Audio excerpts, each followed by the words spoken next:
Hello dear students, कैसे हैं आप सब बच्चों। आ चुका है आप सभी के कक्षा 11वीं का विषय समाजशास्त्र मतलब साइकोलॉजी का 100% रियल क्वेश्चन पेपर आ चुका है बच्चों। जहां आज की इस वीडियो पे मैं आपको सभी क्वेश्चंस भी कराऊंगा और साथ ही साथ इन सभी क्वेश्चंस का पूरा मैं देख सकते हो पूरा क्वेश्चन का पूरा फुल टू फुल सोल्यूशन भी कराने वाला हूं। तो बस आप सभी को इस वीडियो को अंत तक देखना है और दिए गए सभी क्वेश्चंस की अच्छे से तैयारी कर लेनी है, ताकि आप भी कल के एग्जाम में 80 में 80 जी बच्चों, कल के एग्जाम में 80 में 80 ला सको। तो चलिए जल्दी वीडियो स्टार्ट करते हैं। और बच्चों यदि वीडियो पसंद आएगी तो प्लीज़ वीडियो को लाइक कर लीजिएगा, चैनल को सब्सक्राइब कर लीजिएगा और अपने दोस्तों के साथ शेयर कर दीजिएगा। और बता दूं, यह वीडियो किसी भी वक्त डिलीट हो सकता है, तो यदि आपको मिल गया है तो जल्दी से डाउनलोड कर लो, या कि इनमें दिए गए सभी क्वेश्चंस को अच्छे से तैयारी कर लो या लिख लो, जो करना है कर लो। बस इसको अच्छे से पढ़ लेना ताकि कल के एग्जाम में आप 80 में 80 ले आओ। ठीक है बच्चों, तो चलिए वीडियो स्टार्ट करते हैं। यहाँ पर आपको कुछ निर्देश दिए गए, यदि आपको टाइम हो तो निर्देश पढ़े, नहीं तो कोई मतलब का नहीं निर्देश, ठीक है ना। इंस्ट्रक्शंस यहाँ पर आप बारकोड स्कैनर से एकदम ओरिजिनल पेपर को मिलान कर सकते हैं बच्चों। तो चलिए वीडियो स्टार्ट करते हैं बच्चों, आपको दिखाते हैं पहला क्वेश्चन क्या है।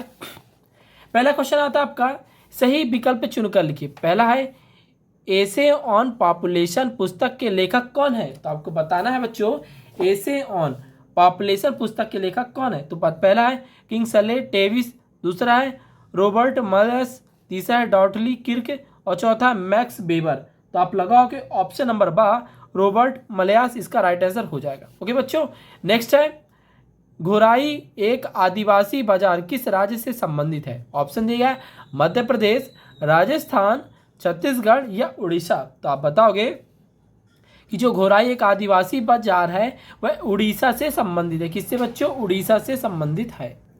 प्रश्न क्रमांक तीसरा है द्वितीय अन्य पिछड़ा वर्ग आयोग के अध्यक्ष कौन थे। ऑप्शन दिया गया है बीपी मंडल, दूसरा है काका कल्लेकर, तीसरा अशोक मेहता और चौथा है बलवंत राय मेहता। तो आप बताओगे जिसका राइट आंसर होगा बच्चों आपका ऑप्शन नंबर आ बीपी मंडल होगा। ओके, नेक्स्ट है धार्मिक पहचान पर आधारित अकादम अग्रवाद है।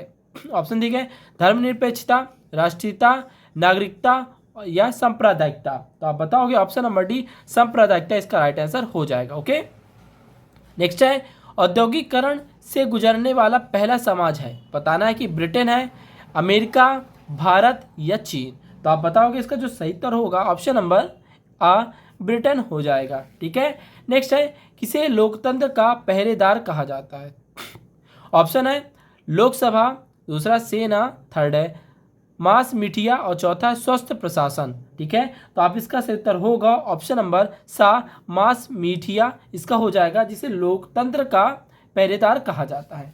बच्चों यहाँ पर देख लो, इंग्लिश माध्यम के जो छात्र हैं यहाँ से आप इसे नोट डाउन कर लीजिएगा, उत्तर आपका सेम होने वाला है। ठीक है, चलिए इसके बाद हम चलते तीसरे प्रश्न क्वेश्चन नंबर 2 पे। निम्नलिखित रिक्त स्थानों की सही स्थान भरना है। ठीक है, पहला है संस्कृतिकरण की अवधारणा बिंदी बिंदी ने दी है। तो बताओगे कि संस्कृतिकरण की अवधारणा किसने दी है। तो आप लिखोगे एम.एन. श्रीनिवास। किसने बच्चे? एम.एन. श्रीनिवास। जिनसे अभी लिखते नहीं बन रहा होगा कि कैसे लिखे, तो आपको मैं इसका आंसर भी दिखा दूंगा, पहले आप क्वेश्चन को पढ़ लेंगे। कास्ट शब्द की उत्पत्ति बिंदी बिंदी भाषा के मूल शब्द कास्ट से हुई है। तो किससे हुई है? पुर्तगाली से हुई। किससे बच्चों? यहाँ पर लिखोगा पुर्तगाली। ओके, नेक्स्ट है प्रथम अन्य पिछड़ा वर्ग आयोग ने सन बिंदी बिंदी में अपनी रिपोर्ट प्रस्तुत की थी।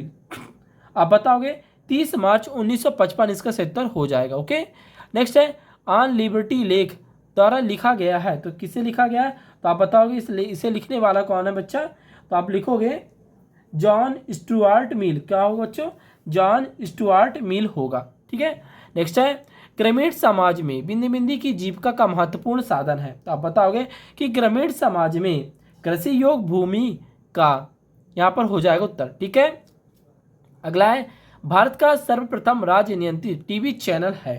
तो आप बताओगे कि यहाँ पर आप लिखोगे दूरदर्शन है। ठीक है, तो चलो आपने इसे देखा, अब इसके बाद इसका आंसर नोट कर लेंगे। पहले का हो जाएगा एम.एन. श्रीनिवास, दूसरे का होगा पुर्तगाली, तीसरे का होगा 30 मार्च 1955, चौथे का होगा जॉन स्टुअर्ट मिल, पांचवें का कृषि योग भूमि और छठवें का होगा दूरदर्शन। ठीक है बच्चों, लिख लिए ने। चलो इसके बाद जो इंग्लिश माध्यम के छात्र हैं इसे भी नोट डाउन कर लेंगे। ठीक है, अगला चलते हैं प्रश्न क्रमांक 3।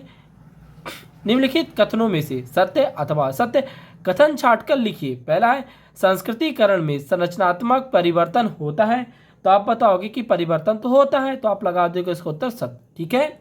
अगला है शुद्धता और अशुद्धता जाति व्यवस्था का केंद्र बिंदु है, तो आप बताओगे कि शुद्धता और अशुद्धता जाति व्यवस्था का केंद्र बिंदु नहीं है, तो ये आपका हो जाएगा असत्य। ठीक है। नेक्स्ट है सामाजिक स्त्रीकरण व्यक्तियों के बीच विभिन्नता को नहीं दर्शाता है, तो बताना है दर्शाता है कि नहीं दर्शाता। तो ये बच्चों आप सभी के लिए एक होमवर्क है। ठीक है, देखते हैं आप में से कितने बच्चे इस क्वेश्चन का सही उत्तर हमें कमेंट पे देते हैं। ठीक है, हालांकि मैं इसका जो उत्तर है कमेंट में पिन कर दूंगा, लेकिन पहले आपको भी इसका उत्तर देना होगा।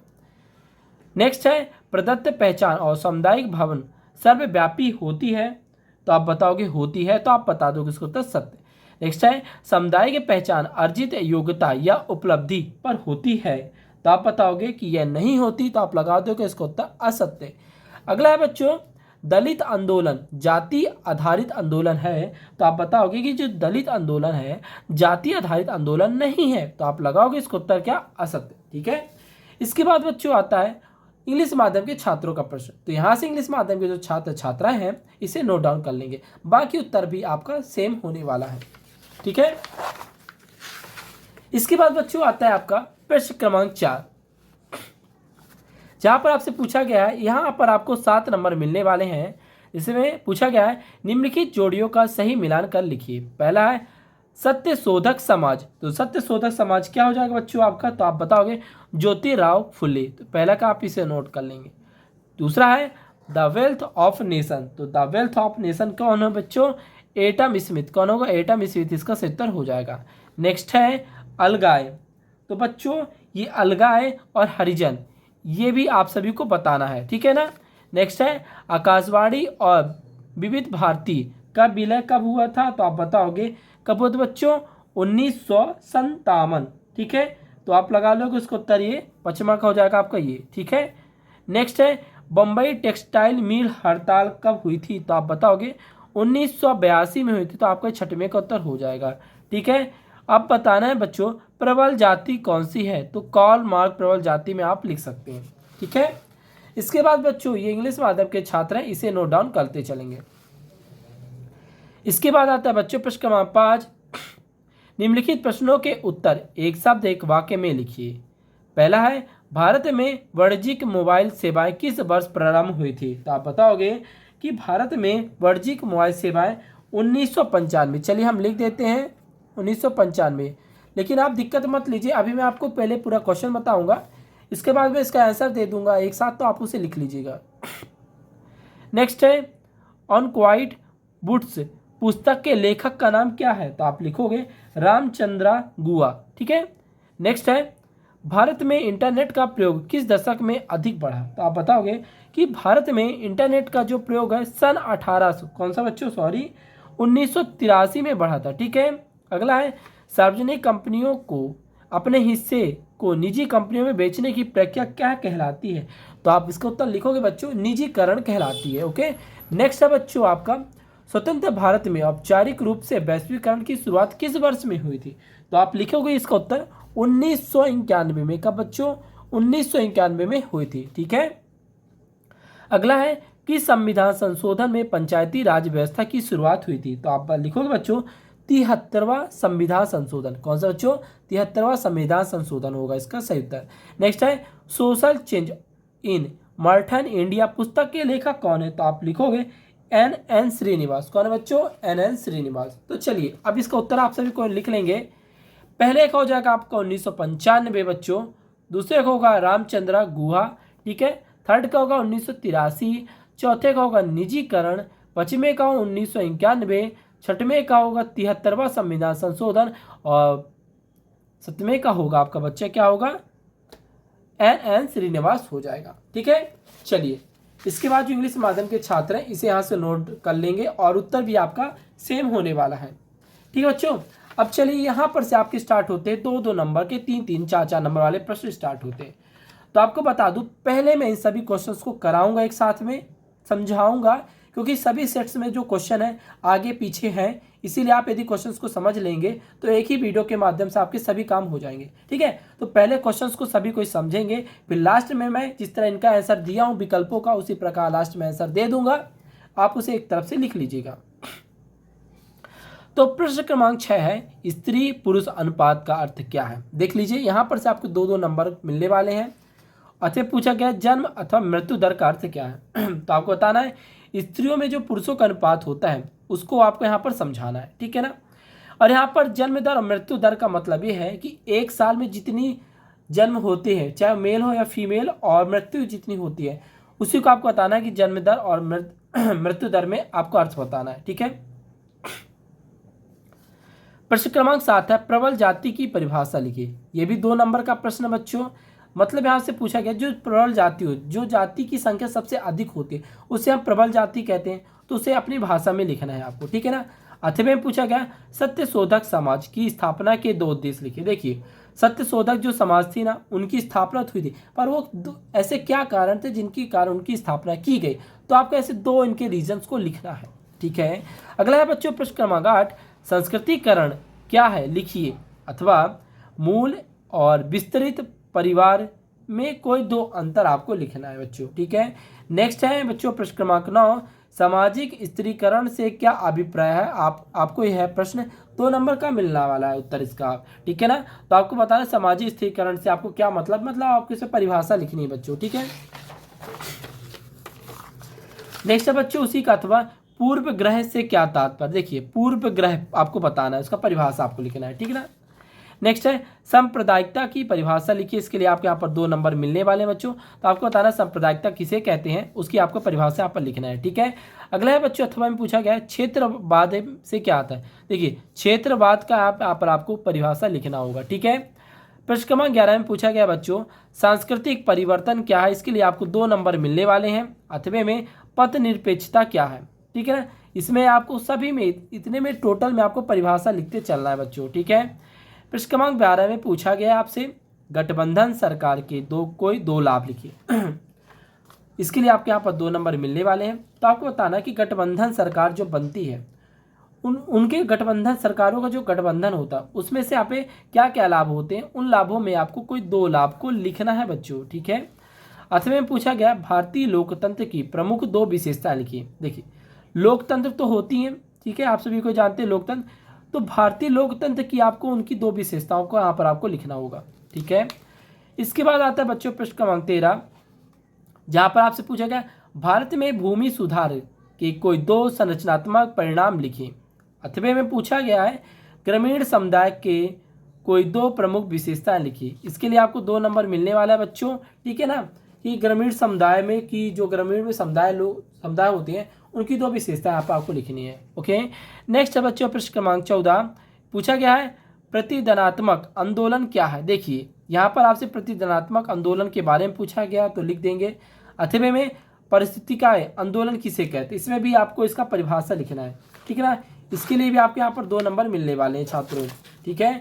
इसके बाद आता है बच्चों प्रश्न क्रमांक 15, समाचार पत्र उत्पादन में प्रौद्योगिकी के द्वारा आए कोई 2 परिवर्तन लिखिए। इसके लिए आपको 2 नंबर मिलने वाले हैं। अथवा में पूछा गया सोप ओपेरा क्या है। क्या पूछा बच्चों, सोप ओपेरा क्या है, मतलब यहाँ पर आपको सोप ओपेरा का परिभाषा लिखना होगा। प्रश्न क्रमांक 16 में पूछा गया उपनिवेशवाद में से नए बाजारों का आविर्भाव हुआ, कोई 3 कारण लिखिए। ठीक है ना। कि उपनिवेशवाद से जो बाजारों में आविर्भाव हुआ है उनके कोई 3 कारण आपको लिखने। यहाँ से आपको सभी क्वेश्चंस के 3-3 मिलने वाले उत्तर। ठीक है ना। देखिए 3-3 मिलेंगे आपको। ठीक है। अथवा में उदारवाद से अर्थव्यवस्था पे आए परिवर्तन को लिखिए। कितने लिखना है, 3 परिवर्तन को आपको लिखना है और 3 नंबर मिल जाएंगे। औपनिवेशिक शासन से भारत में आए संरचनात्मक परिवर्तन को लिखिए। ठीक है ना। उसमें वो भी कितने परिवर्तन को लिखना है बच्चों, 3 परिवर्तन को लिखना है और 3 नंबर बन जाएंगे आपकी। अथवा में है नागरीकरण और औद्योगिकरण में परस्पर संबंधों पर टिप्पणी लिखिए। तो यहाँ पर आपको उसका टिप्पणी लिखना है बच्चों, तो इतना तो आप कर ही लेंगे। ठीक है। इसके बाद आता है प्रश्न क्रमांक 18, स्वतंत्र भारत में ग्रामीण समाज में कोई 3 परिवर्तन लिखना है। कि स्वतंत्र भारत से जो ग्रामीण समाज में हुआ है परिवर्तन, उनमें आपको 3 परिवर्तन को लिखना है। अतः पूछा गया है भारत में किसानों की आत्महत्या के लिए उत्तरदायी कारक लिखे कोई 3। मतलब आपको बताना है कि भारत में ऐसा क्या क्या कारण है जिसके कारण जो किसान है आत्महत्या कर रहे हैं, उन 3 कारण को लिखना है। जैसे कर्जे में दब जाते हैं, सही फसलों की उत्पादन नहीं हो पाती, इस कारण से भी कई सारे जो मजदूर होते किसान होते मृत्यु कर लेते क्योंकि वो कर्ज के तले दबते चले जाते हैं। इसके बाद आता है बच्चों प्रश्न क्रमांक 19, भूमंडलीकृत अर्थव्यवस्था के कोई 3 लक्षण लिखे, अथवा भूमंडलीकरण किस प्रकार की संस्कृति को प्रभावित करता है आपको बताना है। ठीक है। इसके बाद आता है प्रश्न क्रमांक 20, यहाँ पर आपसे पूछा गया है मलयास में जनसंख्या वृद्धि सिद्धांत पर एक निबंध लिखे। किस पे बच्चों? मलयास की जनसंख्या वृद्धि, नॉर्मल जनसंख्या वृद्धि पे नहीं लिखना है, बच्चे गलती कर देंगे बट आपको गलती नहीं करना है। यहाँ पर आपको मलयास की जनसंख्या वृद्धि पर आपको निबंध लिखना है। ठीक है। इसके बाद आता है बच्चों इसका अथवा जो है भारत में जनसंख्या वृद्धि के कोई 4 कारकों का विस्तार कीजिए। मतलब भारत में जो जनसंख्या की वृद्धि होती है उनमें किन्हीं 4 कारक होते हैं, जो क्या क्या कारण है उनको आपको लिखना है। ठीक है। इसके बाद प्रश्न क्रमांक 21, सामाजिक संरचना में होने वाले परिवर्तन पारिवारिक संरचना को किस प्रकार प्रभावित करते हैं, व्याख्या कीजिए। इसके लिए यहाँ पर आपको 4 नंबर मिलने वाले हैं बच्चों। तो यहाँ पर आपको जो पारिवारिक संरचना होती हैं तो उन संरचनाओं के बारे में लिखना है, वही 4 आप 4 लाइन में लिख दोगे, मिल जाएगा 4 नंबर। अतः में पूछा गया भारत में सस्ता एवं वंश के आधार पर परिवारों का वर्गीकरण लिखिए एवं उनकी व्याख्या करना है आपको। ठीक है। इसके बाद आता है प्रश्न क्रमांक 22, पूछा गया इसमें सामाजिक स्त्रीकरण की कोई 4 प्रमुख विशेषताएं लिखिए। ठीक है। अथवा में जाति विषमताओं को दूर करने के कोई 2-4 उपाय लिखना है। देखिए यहाँ पर 4 नंबर का यह प्रश्न है। ठीक है ना। तो आपसे क्या पूछा गया, जाति विषमता को दूर करने के कोई ऐसे आप 4 रीजन बताएं जिससे जो जातिवाद होता है वो नष्ट हो सके। ठीक है ना। इसके बाद आता है प्रश्न क्रमांक 23, जो आपके ये क्वेश्चन पेपर का लास्ट क्वेश्चन है। सामाजिक आंदोलन किस प्रकार सामाजिक परिवर्तन लाते हैं, उदाहरण सहित लिखिए। ठीक है। कि जो समाज में आंदोलन होता है वह समाज में कैसा परिवर्तन लाता है आपको बताना है। यहाँ पर आपको 4 नंबर मिलने वाले हैं। अथवा में पूछा गया है निम्नलिखित पर टिप्पणी लिखिए बच्चों। ठीक है। तो यहाँ पर पहला दिएगा दलित आंदोलन और दूसरा जनजाति आंदोलन। तो आपको इन दोनों टॉपिक पे टिप्पणी लिखना है। क्या करना है? इन दोनों टॉपिक पे आपको टिप्पणी लिखना है। तो दोस्तों इस प्रकार से आपके मैंने पूरे क्वेश्चंस करा दिए हैं। तो दोस्तों आपको बता दूं जो इसका आंसर शीट है आपको इसके बाद एक नेक्स्ट वीडियो अपलोड होगी। ठीक है ना। जहां पर आपको इन सभी क्वेश्चंस का हम पूरा सॉल्व भी कराएंगे। ठीक है ना। तो आप सभी को करना क्या है, जल्दी से चैनल को सब्सक्राइब कर लेना है और वीडियो को लाइक करके चैनल को सब्सक्राइब करके बेल आइकन को ऑन कर लेना है, ताकि जैसे ही इसके आंसर शीट की वीडियो यूट्यूब चैनल पे अपलोड हो तो उसका नोटिफिकेशन आपके पास पहुंच जाए और आप अपने एग्जाम की तैयारी, परीक्षा की तैयारी बहुत ही अच्छे तरीके से कर पाए। तो जल्दी से बच्चों वीडियो को लाइक कर लीजिएगा, चैनल को सब्सक्राइब करके बेल आइकन को ऑन कर लीजिएगा। और साथ ही साथ बच्चों आपको बता दूं इस वीडियो को जितना ज़्यादा से ज़्यादा हो अपने दोस्तों पे शेयर जरूर कर दीजिएगा, क्योंकि अभी तो मैं आपको सेट ए का क्वेश्चन पेपर लेकर आ चुका हूं। फिर इसके बाद मैं आपको सेट बी का, सेट सी का एंड सेट डी का भी सभी सेट्स के क्वेश्चन पेपर को पूरा फुल टू फुल सॉल्व कराने वाला हूं। तो आपको करना क्या है, जल्दी से चैनल को सब्सक्राइब कर लेना, बेल आइकन को ऑन कर लेना। तो बच्चों आज के लिए बस इतना ही, फिर मिलते हैं एक नेक्स्ट वीडियो के साथ। जय हिंद, जय भारत।